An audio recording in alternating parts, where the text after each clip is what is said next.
Alors donc, il faut toujours éviter que l'isolant, enfin éviter, vérifier que l'isolant soit bien contre et que le conducteur ne dépasse pas hors du wagon. Toujours pourquoi? Ben pour une raison de sécurité et éviter donc des courts-circuits. Donc ce n'est que clipsé, vous pouvez remarquer, chaque fois il tient. Il est possible de les retirer en prenant la pince à long bec, de la tenir, de le tenir ici sur le bout, mais vous risquez d'abîmer l'isolant, et après avec une autre pince venir tirer ici pour enlever le wagon. Alors je continue, donc ici je viens de placer le wagon sur le neutre, sur la terre. Maintenant je vais placer un wagon sur la face.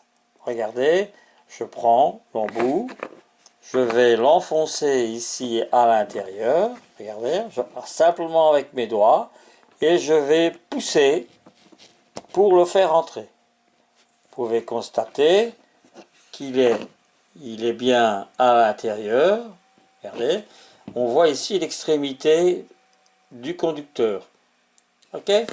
Bon, maintenant, vous allez me dire, ouais, il y a d'autres câbles qui sont là, quand est-ce qu'il va les placer? Eh bien, je vais vous montrer. C'est pour ça, et c'est pour la raison pour laquelle, pardon, j'ai utilisé des wagons avec 3 entrées. Eh bien, je vais faire la même opération. Je vais prendre le même câble et je vais connecter la même chose. Donc, qu'est-ce que je vais faire? Eh bien, je vais prendre la phase, le plus. Voilà. Je vais la connecter dans le deuxième trou et je l'enfonce. Voilà. Ok. Ici, je vais reprendre la même chose, celui-ci, et je vais venir l'enfoncer dans le wagon de la terre. Voilà. Et ça tient. Et je vais faire la même chose avec l'autre qui se trouve ici. Donc c'est-à-dire que là, je peux prendre la pince à long bec. Voilà. Je l'ai plié un tout petit peu, je vais le prendre et je vais l'enfoncer à l'intérieur.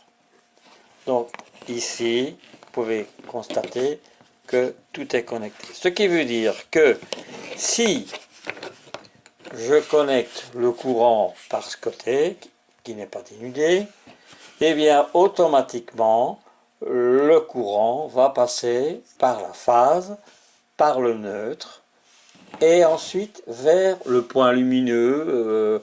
Donc, il est bien entendu aussi que ceci va se trouver dans une boîte de connexion. Boîte de connexion, c'est ce qu'on place généralement soit encastré, je vais juste la montrer une. Voilà, voilà une boîte de connexion. Ceci est une boîte de connexion. Ok. Bon, tout ceci va se trouver à l'intérieur de la boîte de connexion. Mais ça, on en reviendra par après. Alors, le troisième, puisque j'ai prévu 3 câbles, je vais faire la même chose. Ici, je vais connecter, je vais prendre ma pince à long bec. Voilà, je vais prendre ma pince à long bec. Je vais courber un tout petit peu sans abîmer l'isolant. Je vais courber un tout petit peu la phase que je vais mettre ici à l'intérieur. Voilà, hop, c'est fait.